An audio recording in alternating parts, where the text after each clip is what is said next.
ভক্তি যোগ স্বামী বিবেকানন্দের, যা আমরা ধারাবাহিকভাবে আলোচনা করছি, সেই বিষয়েই আজকে আমরা অনুধ্যান করব। তাই আশা করছি আপনারা সবাই প্রস্তুত ভক্তি যোগ এই বিষয়ের অনুধ্যানের জন্য। এর আগের দিন আমরা যে বিষয়টি আলোচনা করেছিলাম, বিশ্বপ্রেম ও আত্মসমর্পণ। বিশ্বপ্রেম, আত্মসমর্পণ, এই বিষয়েই আমরা অনুধ্যান করেছিলাম এর আগের দিন। নিশ্চয়ই আপনাদের সে বিষয় মনে থাকবে।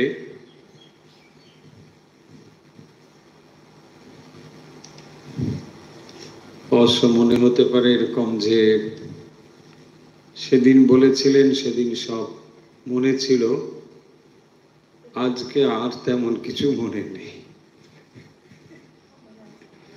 তাই না? কি যে বিশ্বপ্রেম আর কি যে আত্মসমর্পণ, সেদিন কিন্তু বেশ মনে ছিল, আজকে আর তেমন মনে নেই। ভুলে যাওয়াই ভালো, কতই আর মনে রাখবেন, তাই না? এখন এত জিনিস মনে রাখতে রাখতে মানুষের মনেরও তো একটা সীমাবদ্ধতা আছে, কত জিনিসই আর মনে রাখবে। একদিকে ভগবানের কথা, সংসারের বিষয়, এর কথা, তার কথা, কারণ না হলে আবার কেউ বলবে আমাকে দেখে চিনতেই পারলো, তার কথাটাও মনে রাখতে হবে, অন্তত নামটা তো মনে রাখতে হবে, তা না হলে তার সঙ্গে আর ভাব থাকে না। ফলে কত আপনি মনে রাখবেন? মানুষের কথা মনে রাখবেন না ভগবানকে মনে রাখবেন, তাই না? এখন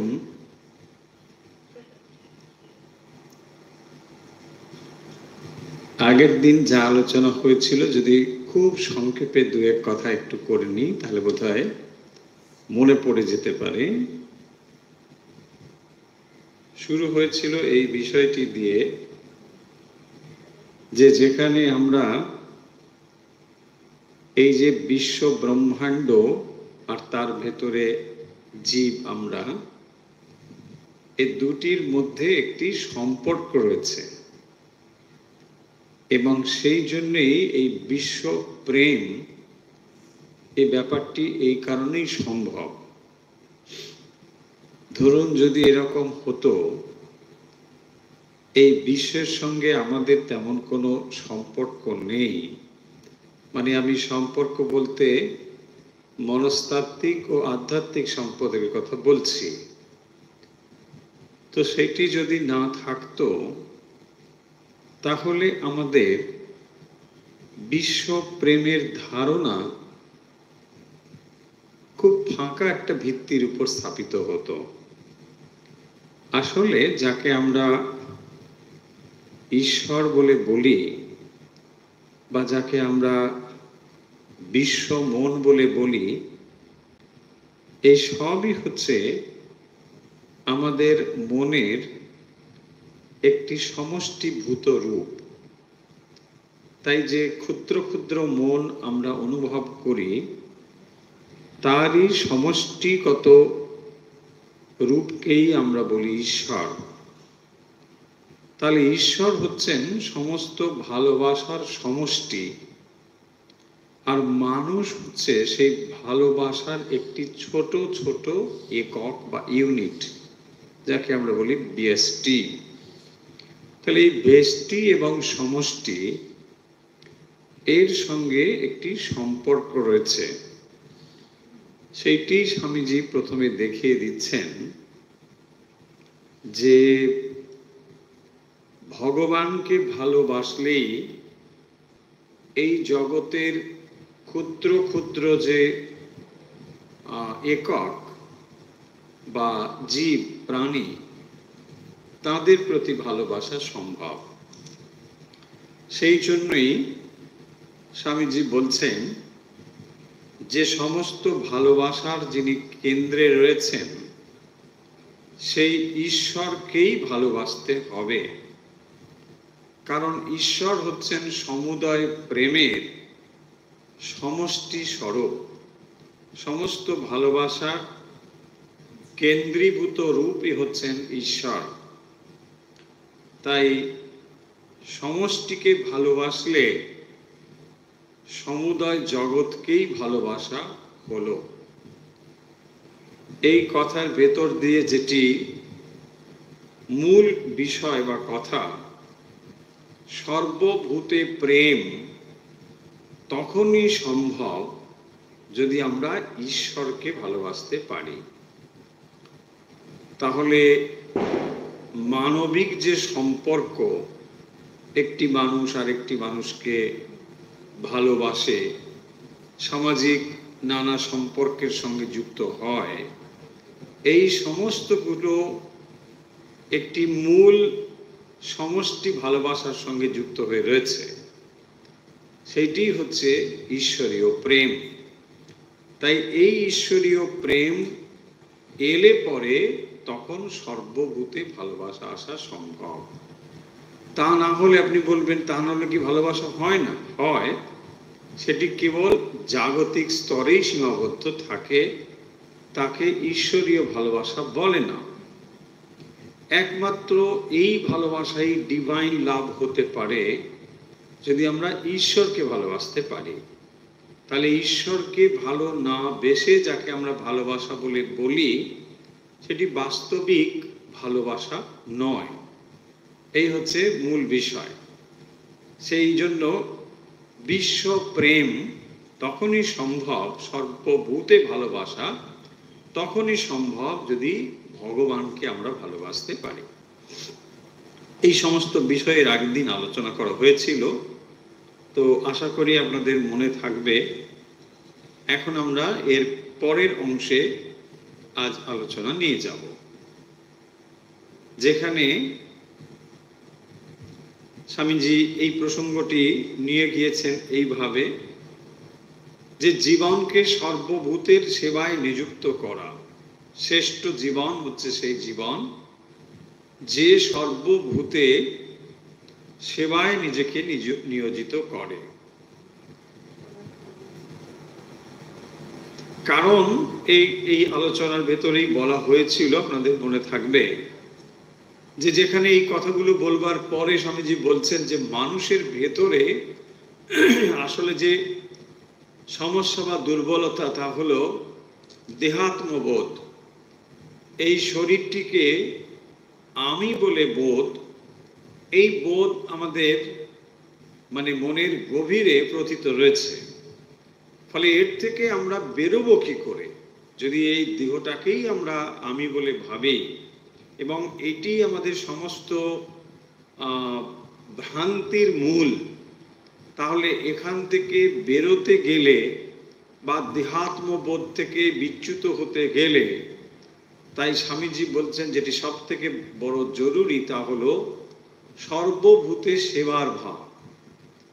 সবার প্রতি যদি আপনি সেবার ভাব নিয়ে আসতে পারেন, এই সেবা করতে করতে নিজের ভেতরের যে আমি, সেই ক্ষুদ্র আমির বোধ থেকে আমরা বেরোতে পারি বা দেহাত্ম বোধ থেকে আমরা বেরোতে পারি।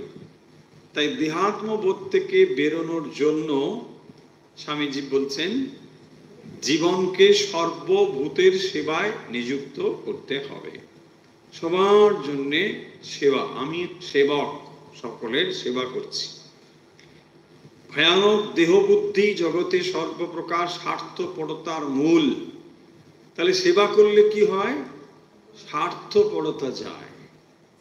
স্বার্থপরতা কি? কেবল নিজে ছাড়া আর কারোর কথা না ভাবা, এই হচ্ছে স্বার্থপরতা। অথচ দেখুন, যাকে আপনি এই জগতের মধ্যে থেকে বড় হয়েছেন, যেভাবে এই সংসার থেকেই সব নিয়েছেন, সব সংসার থেকে নিয়ে বড় হয়ে এখন আপনি ভাবছেন এগুলো সব আমার। তাই না? মানুষ তো তাই করে। এই সংসার থেকেই সে শিক্ষা নিয়েছে, স্বাস্থ্য সব কিছু এখান থেকেই নিয়েছে। এখন অফিসে গিয়ে যে কটা টাকা পায়, এটা হলো আমার, তাই না? এখান থেকেই আমার শুরু হলো। হ্যাঁ, আমার তো বটে, ব্যাস এই আমার। দেখুন কি অবস্থা। এতদিন যে তোমার আমার হয়ে ওঠার জন্য যে যে অবদান বা যাদের যাদের অবদান, সেটা আমরা অস্বীকার করছি। এবং এই সমস্ত স্বার্থপরতার মূল হচ্ছে দেহাত্মবোধ। দেহটি আমি, ফলে দেহটিকে প্রযত্ন রাখতে হবে, ঠিকঠাক ভাবে যত্ন করতে হবে, কারণ দেহ নেই তো আমি নেই। সেই জন্য আমরা কি করছি, দেহটিকে সুরক্ষিত রাখবার জন্য বা যা কিছু প্রয়োজন তার জন্য, সে মিথ্যা হতে পারে, যে কোনো পথ অবলম্বন হতে পারে, তা আমরা করতে রাজি আছি। এটাকেই বলছেন যে দেহাত্ম বুদ্ধি জগতে সর্বপ্রকার স্বার্থপরতার মূল। স্বার্থপরতার মূল, এখানেই মানুষ স্বার্থপর হয়ে যাবে। একটা জায়গায় গিয়ে দেখলাম একটা কিছু আছে আর একটা কিছু আছে, বলছে না, ও আসার আগে আমি ওটাকে নিয়ে নিই। কেন? ও যদি নিয়ে নেয় তাহলে কি হবে? তার আগে আমি একবার ওদিকে তাকালাম, একবার ওদিকে তাকালাম, টুক করে পড়ে। কারণ এটা আমার হবে, আমার হলে আমি এটা নিয়ে থাকবো, তাই না? সব স্বার্থপরতার এই হচ্ছে মূল দেহাত্ম বুদ্ধি, মানে দেহটি আমি, এই বুদ্ধি। দেখুন, এটি হচ্ছে সমস্ত অজ্ঞানের মূল। আমাদের মহাভ্রম এই শরীরটি আমি। দেখুন, এই শরীরটি যে আমি নয়, এটা বেদান্ত কেন, সব শাস্ত্র কিন্তু দৃঢ়ভাবে ঘোষণা করছে, দেহটা আমি নই। দেহ মন বুদ্ধিতে আমি বোধ করে এই জগৎ ব্যবহার করছি, অথচ এর সঙ্গে আমি আমার সম্পর্ক যায় না। যে কোনো প্রকারে হোক তাকে রক্ষা করতে হবে এবং তার স্বাচ্ছন্দ্য বিধান করতে হবে। দেখুন, দুটো জিনিস, একটা হচ্ছে রক্ষা করা, আর একটা তার স্বাচ্ছন্দ্য বিধান করা। শুধু রক্ষা নয়, শরীরটাকে যেমন রক্ষা করতে হবে, তাকে যত্ন সুন্দর যা যা করবার সব করতে হবে। এই যে ধারণাগুলো কেন হলো না, এটা আমি বলে, এটা আমি, তাহলে এটার অস্তিত্বে আমার অস্তিত্ব। দেখুন, আপনি একটা কলম ব্যবহার করেন, কলমটা আপনার ব্যবহার করতে অসুবিধে নেই, কিন্তু সেটাকে আপনি আমি বলে অনুভব করেন না। আমার কলম, ঠিক আছে, আমি একটা আলাদা, কলম একটা আলাদা। কলম আমি ব্যবহার করি, তার একটা ব্যবহার রয়েছে, নির্দিষ্ট ব্যবহার করে রেখে দিলাম, ঠিক। কিন্তু শরীরটাকে আপনার ঠিক এরকম বলে মনে হয়? বলছে শরীরটা আমি ব্যবহার করলাম, আবার রেখে দিলাম, আবার কাল ব্যবহার করলাম, আবার রেখে দিলাম, সেটা হচ্ছে না। কিন্তু এটাই বলছেন যে এইটি মহাভ্রম, শরীরটি আমি, এবং সেটা যে কোনোভাবেই হোক রক্ষা করতে হবে, তার স্বাচ্ছন্দ্য বিধান করতে হবে। এই বোধ করতে আসছে শরীরটা আমি বলে, এই বোধের ওপরে এই ভাবই আমাদের পরার্থে জীবন উৎসর্গ করিতে দেয় না। হ্যাঁ, রোদে বেরোলে যদি চামড়া কালো হয়ে, তাই না? বলছে আমার পরোপকার করে খুব ইচ্ছে, কিন্তু রোদের জন্য যেতে পারি না, এত রোদ তো, 38। ভাবুন, মানে পরোপকারের জন্য মানে খুবই চেষ্টা, ঘুমোতে পারেন না, অপরের কোনো মানুষ এত কষ্টে আছে জেনে খাবার মুখে ওঠে না বলেই মানে একটা স্যান্ডউইচ করে কামড়ে দিল। বলছি মানুষগুলোর কি কষ্ট বলে, তাই না? দেখবেন সকালবেলা টেবিলে বসে খবরের কাগজে খবর এসে গেল, খবরগুলো পেয়ে সঙ্গে সঙ্গে দেখুন অনেক জায়গায় ভরে গেছে, কি কষ্ট, যখন বন্যা টন্যা হয় ওদের কি কষ্ট বলেই স্যান্ডউইচ সুন্দর।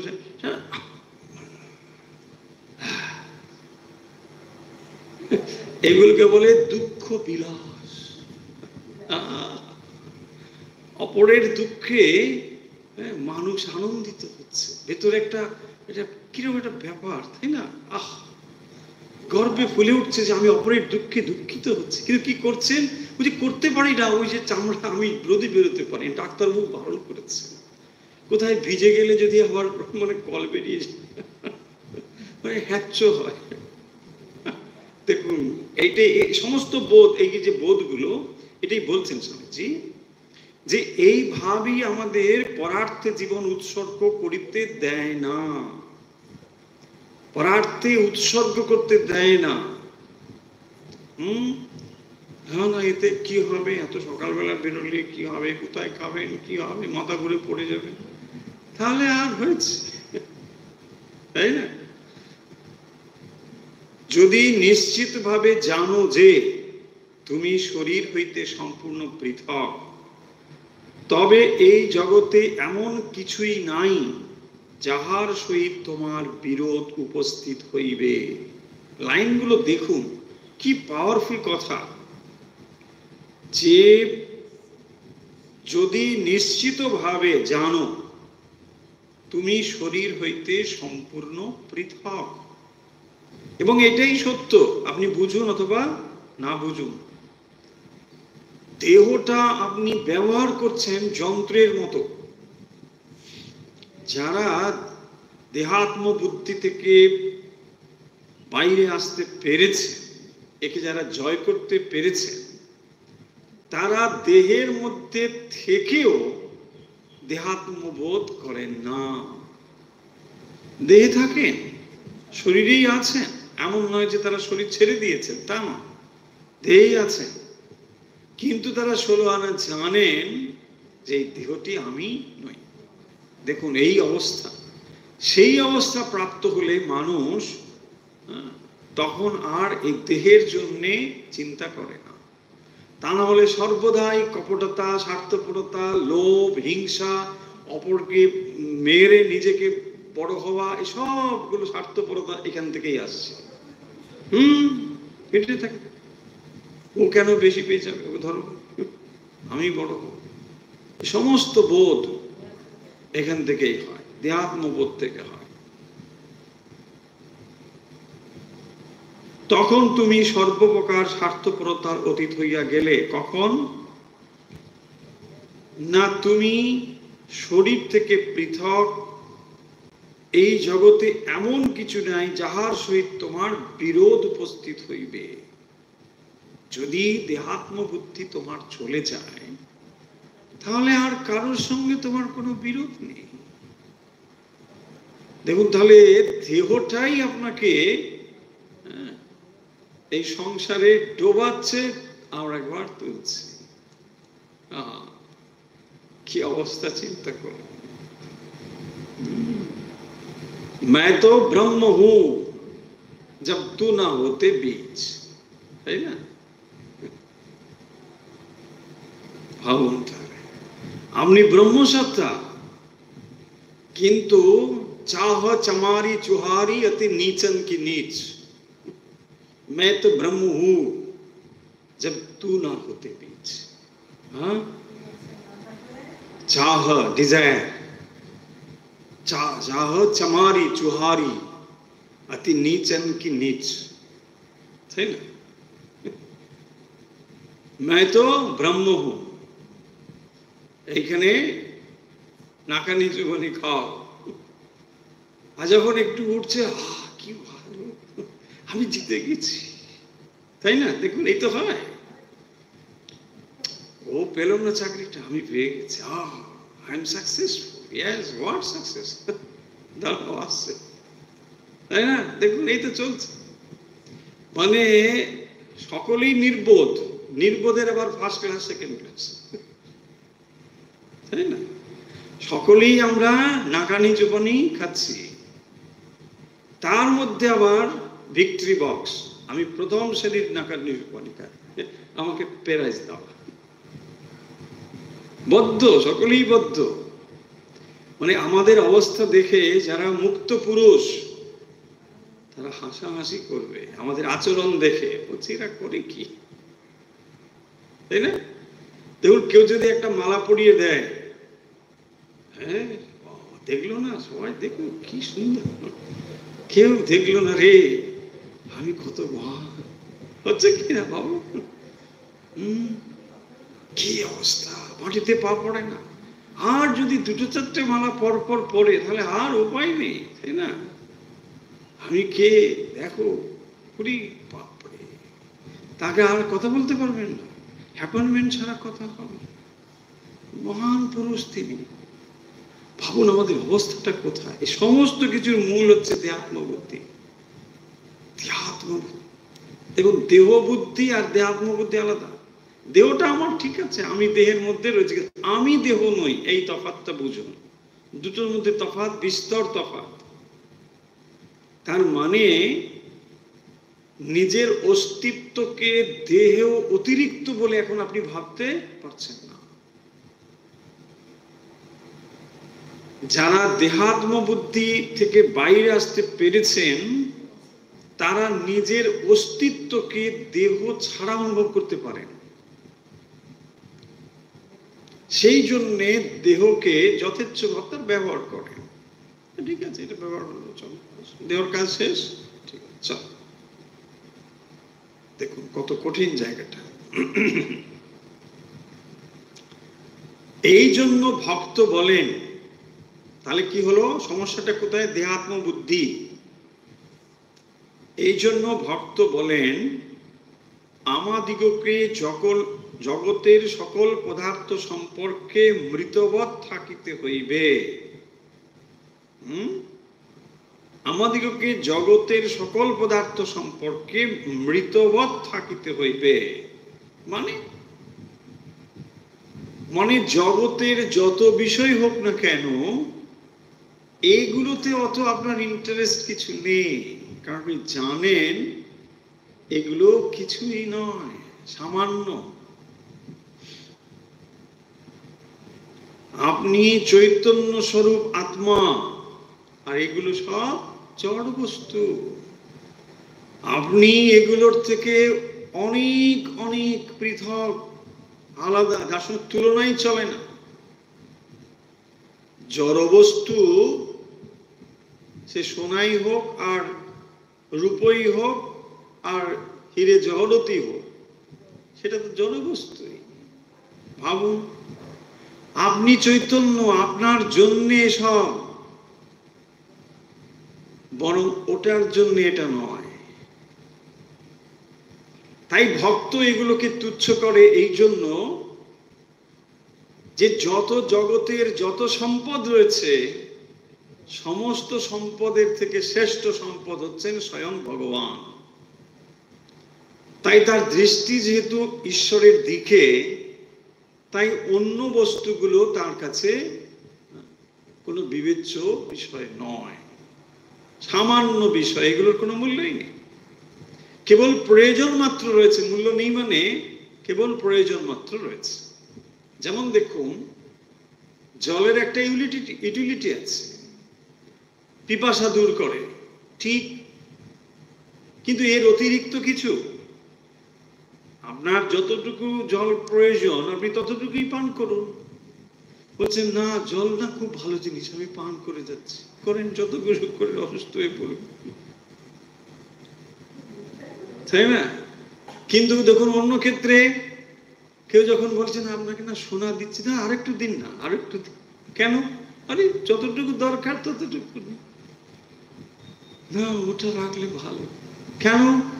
দেখুন ওটাকে আপনি পয়সায় কনভার্ট করে ওটা অর্থ পান বলে। আচ্ছা ধরুন যে সমাজে ওটার মূল্য নেই সেখানে ওটার কি ভ্যালু আছে?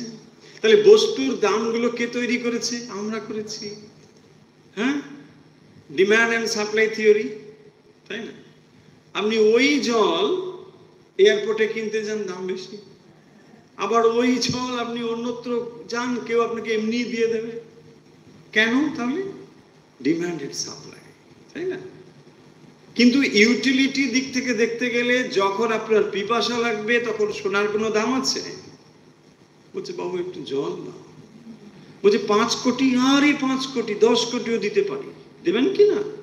এক গ্লাস জল যখন আপনার জীবন রক্ষা করবে তখন ওর মূল্য কত? তার মূল্যই হয় না। ফলে যে পয়েন্টটা বলতে চাইছি আশা করি বুঝতে পারছেন, যে বস্তুর যতটুকু ইউটিলিটি তার বেশি যখন আপনি দেখছেন তখন আপনি ওটাকে নষ্ট করে ফেলছেন, স্পয়েল করে ফেলছেন। সেই জন্য ভগবান এই সমস্ত কিছু যে জগৎ, জড় জগৎ রয়েছে, আপনার যতটুকু দরকার ততটুকু নিন, হয়ে গেল, কোনো দোষ নেই।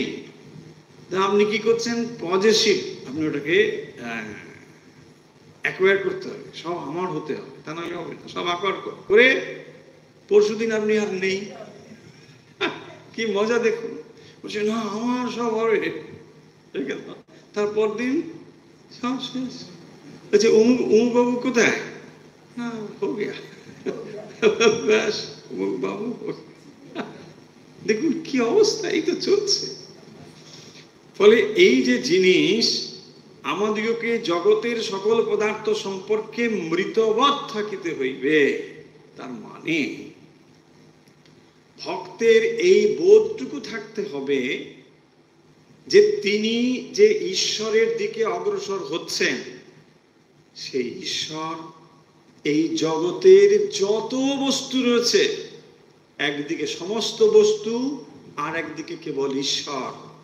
ভক্ত এই সমস্ত কিছুকে ত্যাগ করে কেবল ঈশ্বরের দিকে যাচ্ছেন, এই বলে যে এইগুলোর সঙ্গে তার তুলনাই হয় না। মন থেকে তিনি সমস্ত সম্পদকে তুচ্ছ জ্ঞান করেছেন বলেই ঈশ্বরের দিকে যেতে পারেন। ভাবুন, মন থেকে অন্তত তাকে এটা বিচার করে বুঝতে হবে, তা না হলে কিছুতেই তার মন ঈশ্বরে স্থিত হতে পারে না, হবেই না, স্যারেন্ডার হবে না। বরং কি প্রার্থনা করবে? ভগবান তুমি এইটা জুটিয়ে দাও, ওইটা জুটিয়ে দাও, ওর সঙ্গে এই করে দাও, তার সঙ্গে ওই করে দাও, তাকে এটা পেতে দাও, এই করবে। ওই তার মানে বোধ হয়নি যে তিনি এগুলো সমস্ত কিছুর থেকে অনেক অনেক সুপিরিয়র। সম্পদ তব শ্রীপদ। তো সমস্ত সম্পদ জাগতিক যা কিছু, এর থেকে যে তিনি অনেক অনেক বেশি মূল্যবান, এই বোধটা তো আপনার থাকতে হবে। আর যদি না থাকে তাহলে কি হবে? সবসময় তাহলে ভগবান তুমি আমার 10 কোটি পাইয়ে দাও, তুমি আমার লটারি জিতিয়ে দাও। কারণ লটারি ইজ মোর ভ্যালুয়েবল। ভগবান তোমাকে চাই না, আমি লটারি চাই। দেখুন এটা আসবে কি না, এটাই বলছে। এবং ইহাই বাস্তবিক আত্মসমর্পণ, শরণাগতি। শরণাগতি আপনার তখনই আসবে যখন তাকে সর্বোচ্চ স্থান দিতে পারবেন, তাহলে হবে না তো, তাই না? ভগবানকে যদি জীবনে সর্বোচ্চ স্থান দিতে পারেন তখনই শরণাগতি আসবে। কারণ আমি জানি তোমাকে পেলে এসব জিনিসের কোনো মূল্য আর নেই। কারণ দেখুন ভগবান হচ্ছেন কি, যার একটি চোখ সূর্য, একটি চোখ চন্দ্র।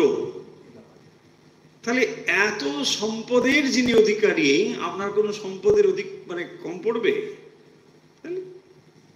আপনি যদি ভগবানকে প্রাপ্ত হন তাহলে এসব তুচ্ছ হয়ে যাবে।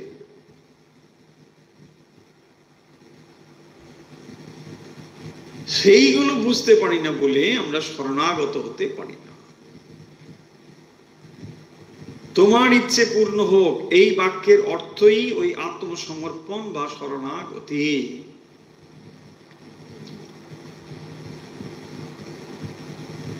তোমার ইচ্ছে পূর্ণ হোক, আমি আর এটা চাই ওটা চাই এসব কিছু না।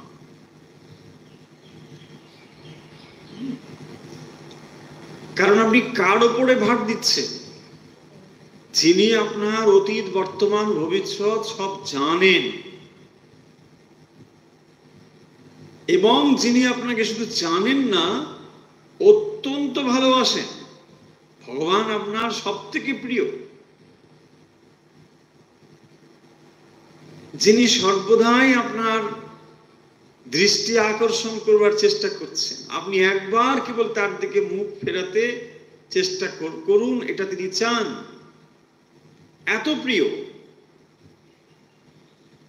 তার কাছে তো শরণাগত ছাড়া আর কি আছে? সেটাই বলছেন,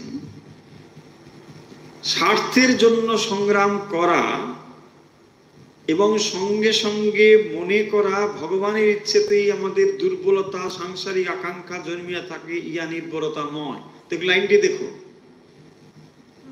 স্বার্থের জন্য সংগ্রাম করা এবং সঙ্গে সঙ্গে মনে করা ভগবানের ইচ্ছেতেই আমাদের দুর্বলতা ও সাংসারিক আকাঙ্ক্ষা জন্মিয়া থাকে। মানে ভগবান কি করব, তুমি আমার ইচ্ছে দিয়েছ, আমার অত সোজা ইচ্ছেটা তোমার, তুমি ভগবানের ঘাড়ে চাপিয়ে দিয়ে ভগবানের ঘাড়ে সব দোষ দিয়ে বসে আছো। হ্যাঁ ভগবান কি করব, তুমি সব দিয়েছো, তিনি যদি করতেন তাহলে হয়ে যেত, তুমি একবার ইচ্ছে করে চেষ্টা করো না, না আমি কি আর করব। সেইটি স্বামীজি দেখুন, স্বার্থের জন্য সংগ্রাম করা, তাহলে মানুষ সংগ্রাম তো করছে, জীবনে সংগ্রাম করছে, কিন্তু কিসের জন্য? তাহলে এটা স্বার্থের জন্য। ভগবানের এখানে কি জায়গা, তাই না? অথচ আমরা এটাকে কি ভাবি, না কি করব ভগবান, ভগবান ভগবান কি, তোমার স্বার্থই তোমাকে কষ্টের দিকে নিয়ে যাচ্ছে। তোমার ভেতরে কতগুলো স্বার্থপর ভাবনা চিন্তা রয়েছে, সেটাই তোমার দুঃখের হেতু। স্বার্থের জন্য সংগ্রাম করা এবং সঙ্গে সঙ্গে মনে করা, এটা মনে করা ভগবানের ইচ্ছেতেই আমাদের দুর্বলতা এবং সাংসারিক আকাঙ্ক্ষা জন্মিয়া থাকে। তাহলে আমাদের যে সাংসারিক আকাঙ্ক্ষা, এটা ভগবানের ইচ্ছে হচ্ছে। দেখুন ইচ্ছে বলে তাহলে আমরা কেমন ভাবে নিজেদেরকে ঠকাই। ইহা নির্ভরতা নয়, স্পষ্টত বলছেন এটা নির্ভরতা। হইতে পারে আমাদের স্বার্থপূর্ণ কার্যাদি হইতেও ভবিষ্যতে আমাদের মঙ্গল হয়, হ্যাঁ ঠিক, স্বার্থপরতা থাকবে, স্বাভাবিকভাবেই থাকে মানুষের ভেতরে, কিন্তু এটা এমন নয় যে এর থেকে ধীরে ধীরে মানুষ উন্নত হয়, নিশ্চয়ই হবে, সেটাই বলছেন। ভবিষ্যতে আমাদের মঙ্গল হয়, কিন্তু তাহা ভগবান দেখিবেন, তাহাতে তোমার আমার কিছু করিবার নাই। প্রকৃত ভক্ত নিজের জন্য কখনো কিছু চিন্তা ইচ্ছা করেন না বা কোনো কার্য করেন না। এই হচ্ছে প্রকৃত ভক্তের জায়গা। ভক্ত সবসময় স্বার্থ শূন্য হয়ে করবার চেষ্টা করে। এখন প্রশ্ন হচ্ছে, যিনি সেই পথে অগ্রসর হচ্ছেন বা হওয়ার চেষ্টা করছেন, 16 আনা নিঃস্বার্থপর হয়তো না হতে পারে, কিন্তু ধীরে ধীরে তাকে ওই অবস্থায় পৌঁছতে হবে, সেটাই বলছেন। এটা কিন্তু তাকে করতে হবে।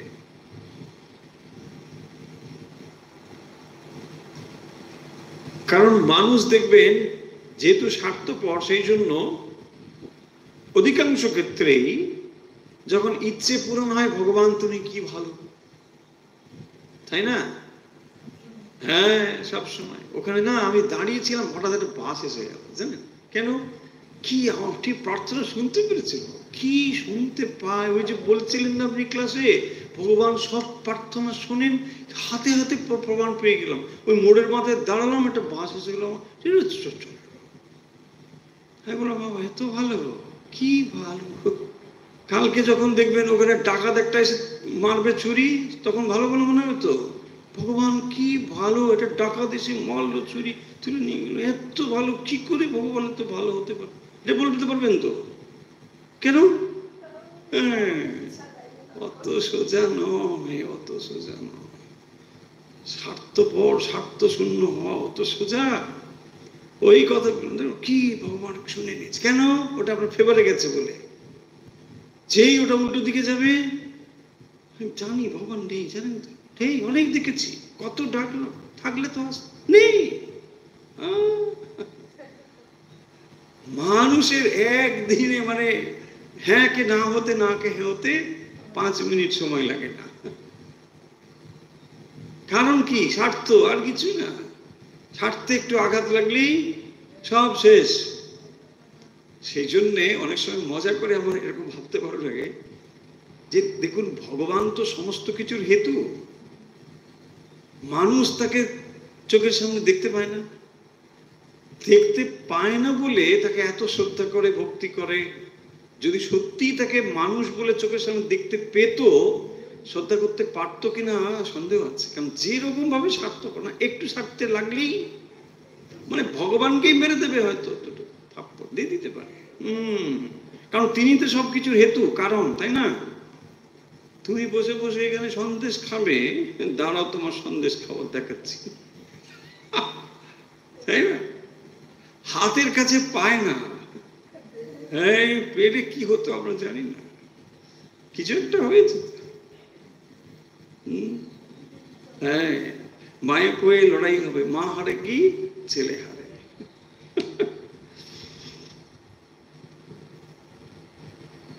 প্রকৃত ভক্ত নিজের জন্য কখনো ইচ্ছে করেন না বা কোনো কার্য করেন না। প্রভু লোকে তোমার নামে বড় বড় মন্দির নির্মাণ করে, তোমার নামে কত দান করে। আমি দরিদ্র, আমার কিছুই নাই, তাই আমার এই দেহ তোমার পাদপদ্মে সমর্পণ করিলাম। প্রভু আমায় ত্যাগ করিও না, ইহাই ভক্ত হৃদয়ের গভীর প্রদেশ হইতে উত্থিত প্রার্থনা। প্রভু লোকে তোমার নামে বড় বড় মন্দির নির্মাণ করে, তোমার নামে কত দান করে। আমি দরিদ্র, আমার কিছুই নেই, আমার এই দেহ তোমার পাদপদ্মে সমর্পণ করলাম। এটা কোথায়? ওই সেবার ভাব। তাহলে আমি এই দেহ দিয়ে যদি মানুষের জন্য কিছু করি, এই দেহ তোমার পায়ে সমর্পণ করে দিলাম। লোকে যার অর্থ রয়েছে বিরাট বিরাট কিছু মন্দির ইত্যাদি করে, কিন্তু আমার সামর্থ্য নেই, আমি সামান্য এই দেহটি তোমার পাদপদ্মে সমর্পণ করলাম। এই দেহ দিয়ে যদি কিছু মানুষের উপকার হয়, আমি তা করব। এই হচ্ছে বোধ। এবং এটা কি হবে? দেহাত্ম বোধ থেকে বেরিয়ে আসতে পারে। বোঝা যাচ্ছে যে তাহলে ভক্তি আমাদেরকে কিভাবে সাহায্য করে? দেহাত্ম বোধ থেকে বেরিয়ে আসার জন্য। যেহেতু আমরা ভক্তি পথ নিয়ে আলোচনা করছি, ভক্তি যোগ নিয়ে, ফলে এখানে ভক্তির অ্যাপ্রোচ থাকবে। এবং এটি যখন আমরা বিবেচনা পড়ছি, সেখানে দেখুন দেহাত্মবোধ থেকে বেরোনোর জন্য বিচার অবলম্বন করা হয়েছে। কোনটি আপনার আমি, দেহ নাকি মন, সেখানে বিশ্লেষণ করে দেখানো হয়েছে। আর এখানে বলছেন যে এই দেহ আত্মবোধ, দেহটাকে আমি, এটা কি করে যাবে? যদি দেহটাকে আমরা সমর্পণ করে দিতে পারি। সম্পূর্ণভাবে সমর্পণ করে দেওয়া। সমর্পণ করে দিলে কার হয়? যাকে সমর্পণ করা হয় তার হয়ে যায়। বাস, যদি আপনি ঠিক ঠিক দেন, তাহলে ব্যাস যাকে দিলেন তার হলো, তাই না? তাহলে হবে, দেওয়া হবে না। সমর্পণ হয়েছে কিনা কি করে বুঝবেন? আর কোনো পজিটিভনেস থাকবে না, কোনো আলাদা করে ডিজায়ার থাকবে না দেহটা নিয়ে। অন্তত ঠিক আছে, চলো, দেওয়া হয়ে গেছে মানে দেওয়া হয়ে গেছে। একবার যখন অফার হয়ে গেছে, অফার হয়ে গেছে, দ্যাটস অল। হ্যাঁ, এই ভাবটাই হচ্ছে ভক্তের ভাব। দিয়ে দিয়েছে, সমর্পণ করে দিয়েছে। মীরাবাই ছোটবেলায় রাস্তা দিয়ে যাচ্ছেন, সব বিয়ে করে যাচ্ছে, বিয়ের দল, মানে বরযাত্রী। তো তার বাবাকে গিয়ে বলছেন, বাবা বাবা, এই যে সব বরযাত্রী সব যাচ্ছে, সব বলছেন কি হচ্ছে না, মা বিয়ে হচ্ছে, এইসব হচ্ছে। তা আমাকে কার সঙ্গে বিয়ে দেবে? ছোট্ট বলছে, না তোমার বিয়ে হবে হবে। বলছে, না আমার বিয়ে হয়ে গেছে। কি হয়ে গেছে? না গিরিধারীর সঙ্গে আমার বিয়ে হয়ে গেছে। সেই তখন থেকেই সমর্পণ করে ফেলেছে। বলছে আমার তো বিয়ে হয়ে গেছে। দেখুন, সমর্পণ তখন থেকেই তার হয়ে গেছে, ভেতরের এই সমর্পণ বোধ যে আমি ঈশ্বরের, ব্যাস। এই হচ্ছে ভক্তের। ভক্ত সম্পূর্ণভাবে ভগবানের কাছে সমর্পণ করে দেয়। যিনি একবার এই অবস্থার আস্বাদ পাইয়াছেন, তাহার নিকট প্রিয়তম প্রভুর চরণে আত্মসমর্পণ, জগতের সমুদয় ধন প্রভুত্ব, এমনকি মানুষ যতদূর মান যশ ভোগ সুখের আশা করিতে পারে, তাহা অপেক্ষাও শ্রেষ্ঠ বলিয়া প্রতীত হয়। দেখুন, এই কথাগুলো কেবল ফাঁকা ফাঁকা কথা নয়।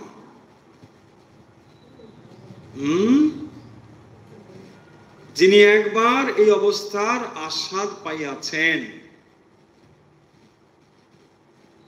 সম্পূর্ণভাবে নিজেকে যিনি সমর্পণ করতে পেরেছেন, তার ভেতর থেকে এত শক্তি আসে যে অন্য কিছু তার কাছে তুচ্ছ বলে বোধ হয়। মীরাবাইয়ের জীবন দেখবেন, এরকম কত কাহিনী রয়েছে, তাই না? তাকে মেরে ফেলার জন্য, তাকে অপমানিত করবার জন্য কত ঘটনা ঘটেছে। এত শক্তি পান কি করে? ভক্ত প্রহ্লাদ কত পরীক্ষার সম্মুখীন, এত শক্তি পান কি করে? এই হচ্ছে শক্তি। জগতের সমুদয় ধন প্রভুত্ব, এমনকি মানুষ যতদূর মান যশ পাইতে পারে, তা অপেক্ষাও শ্রেষ্ঠ বলিয়া বোধ হয়। এগুলোকে সব তুচ্ছ জ্ঞান করে তখন, সে না, এগুলো চাই না।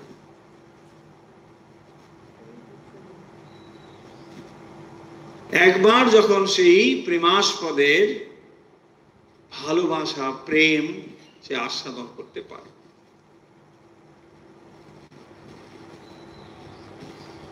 ভগবানের নির্ভরজনিত এই শান্তি আমাদের বুদ্ধির অতীত ও অমূল্য।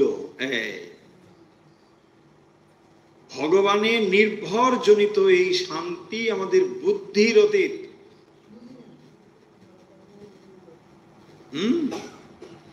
অর্থাৎ এই অবস্থাটি, আত্মসমর্পণ সম্পূর্ণভাবে ঘটলে যে কি ঘটে সেটি ধারণাই করতে পারবো না, বুদ্ধি অতদূর যায় না।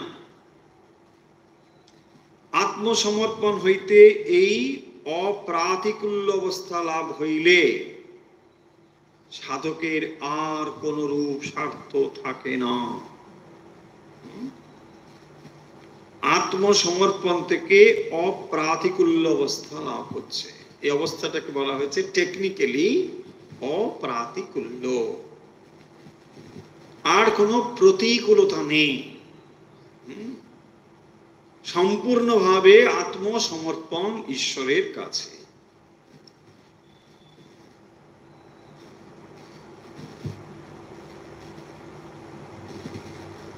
আর স্বার্থই যখন নাই, তখন আর তাহার স্বার্থহানিকর বস্তু জগতে কি থাকিতে পারে? তাই না? যখন দেখবেন স্বার্থই নেই, তখন তাকে আর কোন দিক থেকে আপনি বাঁধতে পারবেন না। মানুষের আসল দুর্বলতার জায়গা তো স্বার্থ। যখন সেটি তার নেই, সেটি সে চায় না, তখন তাকে আর অন্য কোনো দিক থেকে আপনি বাঁধতে পারবেন। এই পরম নির্ভরের অবস্থায় সর্বপ্রকার আসক্তি সম্পূর্ণ রূপে অন্তরিত হয়। কেবল এই সর্বভূতের অন্তরাত্মা আধার স্বরূপ ভগবানের প্রতি সর্বাবগাহী ভালোবাসা অবশিষ্ট থাকে। ভগবানের প্রতি আসক্তি জীবাত্মার বন্ধনের কারণ নয়, বা নিঃশেষে তাহার সর্ববন্ধন মোচন করে। তাহলে ঈশ্বর ছাড়া অন্য বস্তুর প্রতি আসক্তি বন্ধনের হেতু, ঈশ্বরের প্রতি আসক্তি মুক্তির হেতু। সর্বানুরক্তি ঈশ্বরে।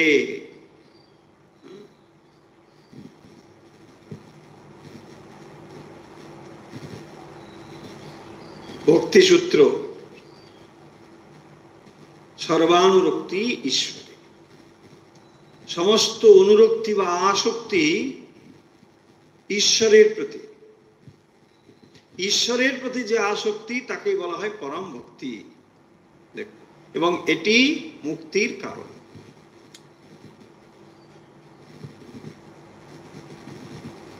জগতের অন্য বস্তুর প্রতি যে আকর্ষণ সেটি বন্ধনের হেতু, স্বার্থপরতা হেতু।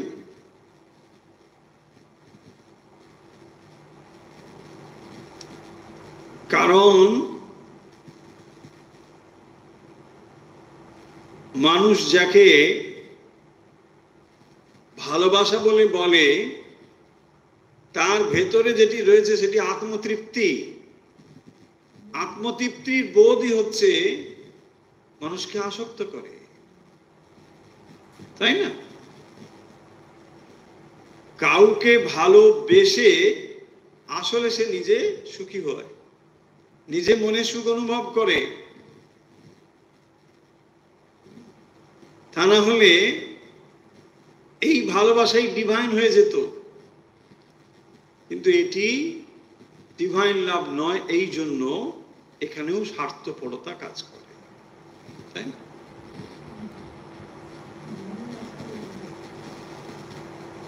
যে এই ভালোবাসার ভেতরে আত্মকেন্দ্রিকতা রয়েছে, নিজে সুখী হওয়ার একটা ভাবনা রয়েছে। তাহলে যে বিষয়গুলো আজকে একটা নতুন বিষয় যাব ভাবছিলাম, এটা বলে এখানে যে কথাগুলো হলো সেটা মূল যে শেষের অংশ সেটা হলো দেহাত্ম বোধ থেকে মুক্তির উপায়। যে আলোচনা এত সময় হলো যে এই দেহাত্ম বোধে আমরা ভরপুর হয়ে রয়েছি, আর ভক্ত কিভাবে দেহাত্ম বোধ থেকে বেরোতে পারবে, এটাই নিয়ে মূলত আজকে আলোচনা হলো। স্বামীজি বলছেন যে এই দেহাত্ম বোধ থেকে আমরা বেরোতে পারি যদি সেবার ভাবটা নিয়ে আসি। কারণ এই শরীরটা আমি এই ভাবে যখন পরিপূর্ণ হয়ে রয়েছি, তাহলে এইটিকে যদি আমরা অপরের সেবায় নিযুক্ত করতে পারি, তাহলে ধীরে ধীরে দেহাত্ম বোধ আমাদের চলে যাবে। কারণ মানুষের জন্য আমরা উৎসর্গ করছি যে জগতের সমস্ত বস্তুর থেকে আমরা ঈশ্বরের কাছে আত্মসমর্পণ করছি, শরণাগত হচ্ছি সেবার ভাবের দ্বারা। যখন আমরা সেবার ভাব যথার্থ রূপে ব্যবহার করি, সেখানে কি থাকে? সেবার কেন্দ্রবিন্দুতে থাকে সেব্য, যার সেবা করছি। সেবক নয়, আমি এখানে প্রধান নই, প্রধান হচ্ছেন সেব্য, যাকে সেবা করছি। তাঁর ইচ্ছেতেই আমি সেবা করছি, তিনি সেবা করার সুযোগ দিয়েছেন বলে সেবা করছি। ভাবটি হচ্ছে এরকম। তাহলে এইটি করতে করতে ধীরে ধীরে আমরা আমিটাকে বরং ধীরে ধীরে ত্যাগ করতে পারি। এই আমিত্বকে ত্যাগ করবার এই হচ্ছে পথ। সেইটি স্বামীজি এই অধ্যায়ের শেষের দিকে বলেছেন। এবং ভক্ত হৃদয় সে ভগবানের কাছে আত্মসমর্পণ করে, জগতের সমস্ত বস্তু তার কাছে তুচ্ছ মনে হয় এবং সমস্ত ভোগ সুখ মান যশ এগুলোর থেকেও শ্রেষ্ঠতম বলে মনে করে ভগবানকে।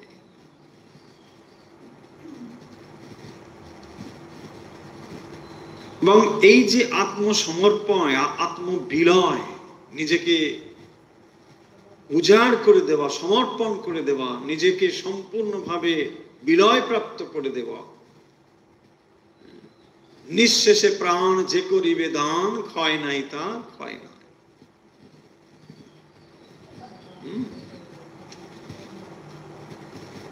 তো এইভাবে ভগবানের জন্য যে আত্মোৎসর্গ, এর ভেতরে রয়েছে প্রশান্তি, আনন্দ রয়েছে। সম্পূর্ণভাবে নিজেকে বিলীন করে দেওয়া, বিলয় প্রাপ্ত করে দেওয়া। শরীর তো যাবেই, দেখুন এটাকে আমরা কেউ রুখতে পারবো না। বরং শরীর যদি যাবে, ভালোভাবেই যাক, ভালো কাজেই যাক। সন্নিমিত্তে বরং ত্যাগো বিনাশে নিয়তে সতি। সন্নিমিত্তে পরম ত্যাগো, সন্নিমিত্তে, সৎ নিমিত্তে, নিমিত্ত মানে জন্য, ভালোর জন্য, মঙ্গলের জন্য। সন্নিমিত্তে বরম ত্যাগো বিনাশে নিয়তে সতি। তো দেহ যখন যাবে, বরং ভালো কাজেই হেঁটে যাবে। ধনানি জীবিতেন চৈব পরার্থে প্রাজ্ঞ উৎসৃজেত। ধনানি জীবিতং চৈব পরার্থে প্রাজ্ঞ উৎসৃজেত। ধন যদি পরার্থের ধনকে ব্যবহার করতে পারেন, তবে সেই ধনের আসল মূল্য, তাই। ধনানি জীবিতং চৈব পরার্থে প্রাজ্ঞ উৎসৃজেত। যদি আপনার ধন থাকে, অপরের জন্য, অপরের মঙ্গলের জন্য কাজে লাগান। সন্নিমিত্তে বরং ত্যাগ বিনাশে নিয়তে সতি। এখান থেকে কি হয় যে দেখুন, আপনি যখন ত্যাগ করছেন, মানে যদি অর্থ বোঝায়, অর্থের সঙ্গে একটা কি আছে, আমি যোগ হয়ে আছে। আমার অর্থ আছে কিনা, আমার সম্পদ আছে কিনা। তাহলে ওই যে আমি যখন ত্যাগ করছেন, তখন খানিকটা করে আমি আমি আমি যাচ্ছে।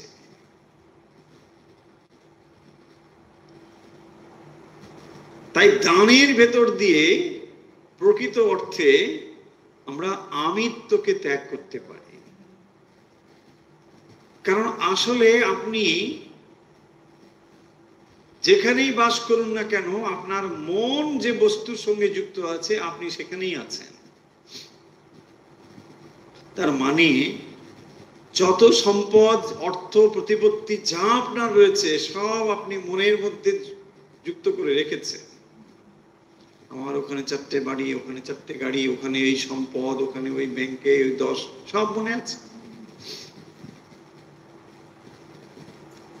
যখন ওগুলো আপনি ভালো কাজে ব্যয় করছে, তার মানে একটু একটু করে আপনার ওগুলো সব চলে যাচ্ছে।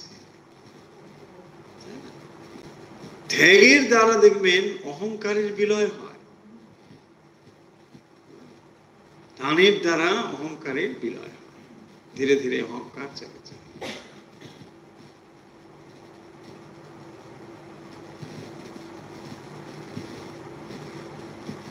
স্বামীজির জীবনে ওই ঘটনা আছে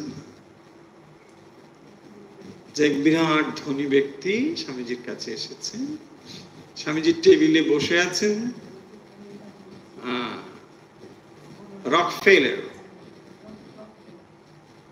রকফেলার ফাউন্ডেশন আছে পৃথিবীর বিভিন্ন জায়গায়, বিভিন্ন ভালো ভালো কাজে প্রচুর অর্থ সাহায্য করে রকফেলার ফাউন্ডেশন। তো সেই রকফেলার যে ঢুকেছেন, স্বামীজি বসে আছেন, লিখছেন।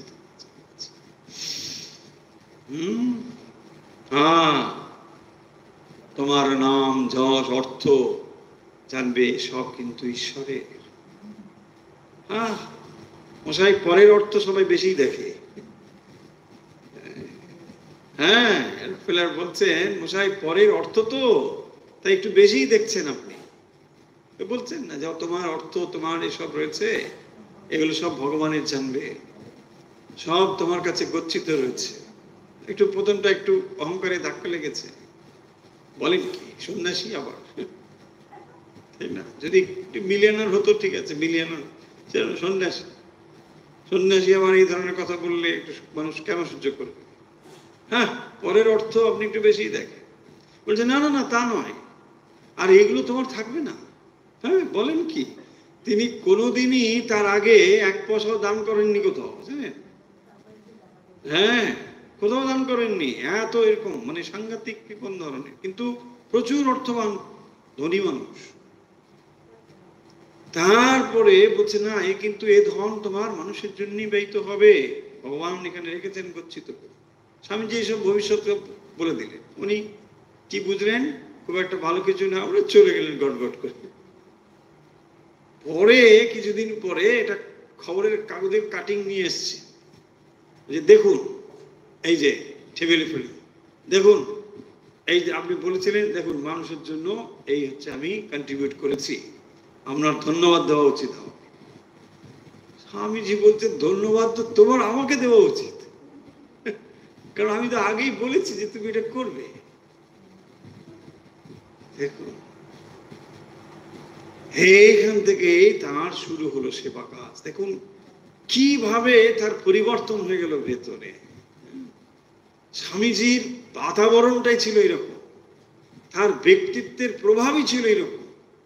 তার সান্নিধ্যে এলে পরে মানুষের ভেতরে এত পরিবর্তন হয়ে যেত, কিছু বলারই দরকার হতো, একটা ডিভাইন অ্যাটমসফিয়ার তৈরি হতো। স্বামী বিবেকানন্দ ভেতরে লেখা রয়েছে, এগুলো একদম স্বামীজির জীবনীতে রয়েছে। রকফেলার বিশাল ব্যাপার, সারা পৃথিবীতে প্রচুর প্রচুর অর্থ সাহায্য করে। শুরুটা হয়েছিল এখানে এইভাবে, মানব কল্যাণের জন্য তিনি প্রচুর অর্থ দান করেছেন। সেটি কাগজে খবর বেরিয়েছে, ওইটি নিয়ে এসে স্বামীজিকে দেখাচ্ছে। হ্যাঁ দেখুন, আপনি বলছিলেন তো, এই দেখুন, ধন্যবাদ দিন। ধন্যবাদ তুমি আমাকে দাও। কি অবস্থা! তাহলে কি হয় দেখুন, এই অর্থের ভেতরেও আমিটা যুক্ত হয়ে আছে না, আমি আমি আমি আমি তো। ফলে এই সব কিছু আস্তে আস্তে চলে যায়, তখন তার আমিটা একটু একটু ক্ষয় হয়। কারণ আমির ঢিবি আমাদের এমন করে রেখেছে, ভগবান থেকে ব্যবধান তৈরি করেছে, আর সেই ব্যবধানই আমাকে ঈশ্বরের সঙ্গে এক হতে দেয় না।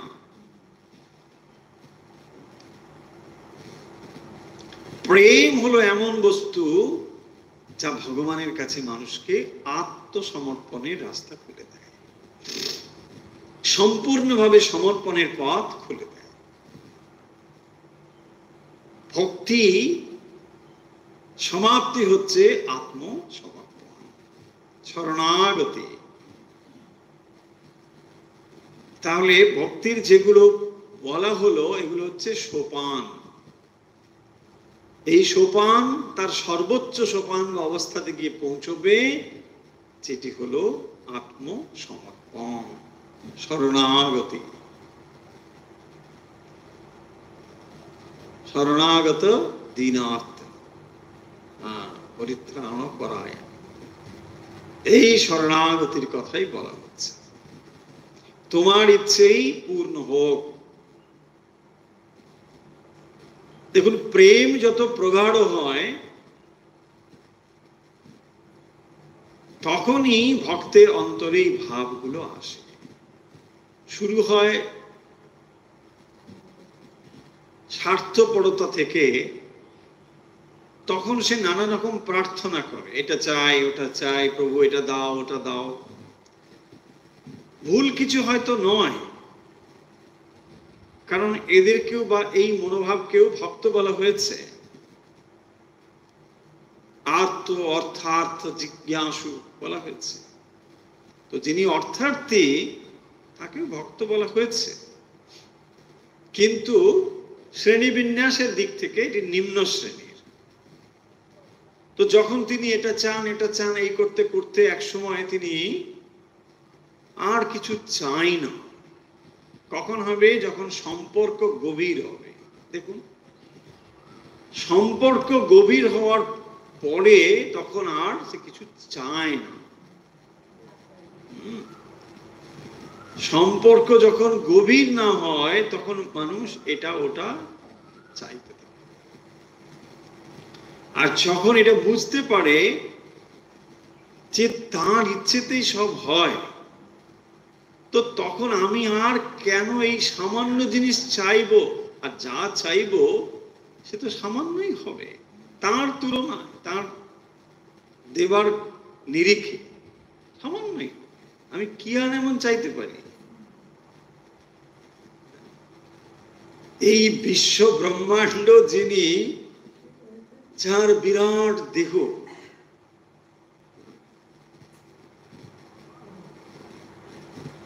স্বর্গ হচ্ছে যার বক্ষস্থল, ভাবুন তো সেই মহান ব্যক্তিত্বময় পুরুষ কত বিশাল, তার কাছে আমি কি সামান্য চাইবো? ওটাকেই শ্রীরামকৃষ্ণ বলছেন রাজার সঙ্গে পরিচয় হলে কি লাউ কুমড়ো চাইবে? ঠিকই তো, লাউ কুমড়ো চাইলে রাজা তখন আপনাকে দারোয়ান দিয়ে পার করে দেবে, যে এটাকে পার কর, লাউ চাইছে এখানে না, যাও ওকে ওই বাজারে নিয়ে যাও লাউ। তাই না? রাজা তখন দর বুঝে যাবে, আপনার স্ট্যান্ডার্ড বুঝে যাবে। চলুন তাহলে আজকের কথা এখানেই। ভেবেছিলাম পরাবিদ্যা, পরাশক্তি, পরাভক্তি যিনি কথা হবে, কিন্তু আজকে আর এগুলো গেল না। ঠিক আছে, ওটি পরের দিন আলোচনা হবে। আজকে